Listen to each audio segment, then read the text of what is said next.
Lydia, say, have you met Lydia? Lydia the Hello and welcome to the Lost Media Chronicles, where we take a look at lost movies, music, art, you name it. I've talked a lot about silent movies on this show. They're a common source of lost media, so it's not hard to see why. However, even as far as lost silent films go, today's topic has a shroud of mystery surrounding it. Even some of the best biographies and books written about the topic have gotten facts wrong. That's how little is known about it. This is the story of Humorisk, the famous lost Marx Brothers movie. For the unfamiliar, the Marx Brothers are one of the most important comedy troupes to ever exist. They're almost single-handedly responsible for founding some of the most commonly used comedy tropes and styles that we're familiar with today. Hell, meme humor wouldn't be the same if it weren't for these guys. The troupe featured 5 famous brothers, each known for their own particular traits. First, there's the verbal one, Groucho, the most famous brother. He was known for his witty one-liners and quick-on-his-feet delivery. Promise me you'll follow in the footsteps of my husband. How do you like that? I haven't been on the job 5 minutes and already she's making advances to me. He had a career in television after the films were done and lived the longest. Next, we have Chico, whose role was flexible. He was known for using a fake Italian accent. Tuesday we go to the ball game, but he fool us. He no show up. Wednesday he go to the ball game and we fool him. We no show up. Thursday was a doubleheader, nobody show up. Then there's Harpo, whose gimmick was that he never spoke. He was known for funny actions, his endless use of props, and his relentless delivery. Hey, listen, what are you doing around here? Who are you? Hey, can't you see? There's also Gummo and Zeppo Marx, both of whom starred in the Vaudeville shows and movies playing a more straight role. Along with the brothers were regular cast members who helped add more ridiculousness to the Marx's routines. The brothers came from a musical family. Both of their parents were famous musicians and entertainers. As the brothers aged, they found themselves taking on similar career paths. Their early work was in vaudeville. Vaudeville was the most popular way to consume entertainment throughout the late 1800s and early 1900s. Audiences paid a small fee, and in exchange were able to see an unlimited number of musical acts, circus performers, daredevils, comedians, etc. Early Marx Brothers shows showcased them more as musicians. While the comedy was always present in their shows, the focal point was the music. This all changed one night in 1912 in either Nacogdoches, Texas, or Ada, Oklahoma, when their set was interrupted by a donkey that got loose, distracting the audience. This infuriated Groucho, who made a few crude jokes at the audience's expense. Rather than angering the audience, the brothers were surprised when the reaction was quite opposite. They were laughing. They realized that their ticket to fame was to incorporate more comedic elements into their shows. It started with simple quips. Then the musical elements started to be made more secondary to the comedy. What made the brothers stand out was their tendency to mess with the audience and subvert expectations. Their routine involved an early version of improvisational comedy. They knew exactly how to ruffle their audience's feathers while also staying outside of their personal boundaries. As their audience grew, each brother developed their personas.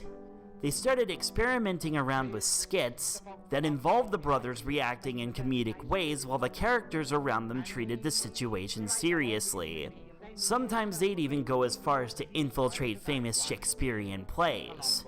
Then suddenly, knock knock, it's the 1920s. Let's get in a car and drive to a party and listen to jazz on the radio and go to the movies. At this point, vaudeville started to become less popular and movies started to take their place. The brothers were approached by several different filmmakers. At first, they were hesitant to take their careers into the next step, as despite the waning popularity of vaudeville, their shows were still popular. But they decided to take a chance and try.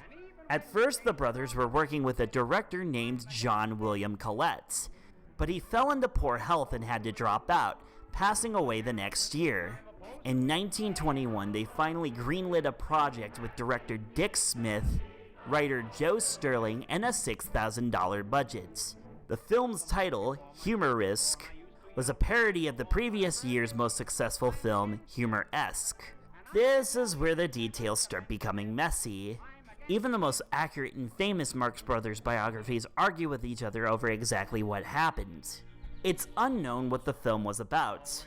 One thing that is known is that the brothers ditched their usual comedic personalities due to the film being silent. Harpo played a Watson from Sherlock Holmes-like character and the romantic lead. Groucho played the film's villain and ended the film in ball and chain in prison. All that's known about Chico's role is that he played an Italian. Accounts of the film recall Harpo making his entrance in a high hat sliding down a coal chute, and there's a dance number in a cabaret. Zeppo played a Playboy club owner. From here, specific details from the film's plot become sparse at best, with all other accounts coming from unverified online posts. Other speculation involving this film comes from the only surviving element, this one production still. The man sitting in the chair in the center with the mustache is Dick Smith. To his right is Groucho, not sporting his usual mustache. Groucho likely didn't have it for the film either, leading many to think that Groucho played a much different role than we're used to seeing him. Even Harpo is playing against his type here, going for the romantic lead, with some sources saying he lacked his usual props. The biggest speculation from this photo, however, is the woman with her arms draped around Smith, who is allegedly the leading lady. The leading lady has led to so much speculation that Marx Brothers fans get into raging arguments as to who it is. Now, you could make an entire video about who this actress is and the various theories as to why, but I don't want to stretch out the video with all the details. There's 4 main actresses that people say that she is: Jobina Ralston, Mildred Davis, Esther Ralston, and Helen Kane. Various production workers have stated different names, with even Groucho misremembering who it was. The film may or may not have ever been shown to an audience. Some sources state that it was, and the audience either hated it or loved it. One thing is for certain, the brothers were not proud of it. Depending on the source, Groucho either violently destroyed the single print of the film, or purposefully left it in the projector overnight, leading to it to be disposed of the next day. Other sources state that the brothers took the film and stored it in a vault. Whether from there it got destroyed in a fire, became lost, or is still secretly in the possession of the Marx Brothers estate is unknown. So why are there so many contradictions between sources? First off is the unreliable testimony of the brothers, most importantly Groucho himself. Groucho was a great conversationalist. However, when he was asked about his personal life and experiences, he would often give exaggerated, humorous retellings of what really happened. It was just part of his personality. Second off is likely because no one who worked on the film was particularly proud of it. Let's be honest, we'd be killing ourselves if we were going to pretend that this is some sort of cinematic masterpiece. Part of what makes the Marx Brothers work is what you hear from them. Without sound, you lose a lot of the elements that made them great, hence why they flourished in the talkies. Contrast with Buster Keaton and Charlie Chaplin, both of whom struggled to find an audience after the silent era ended.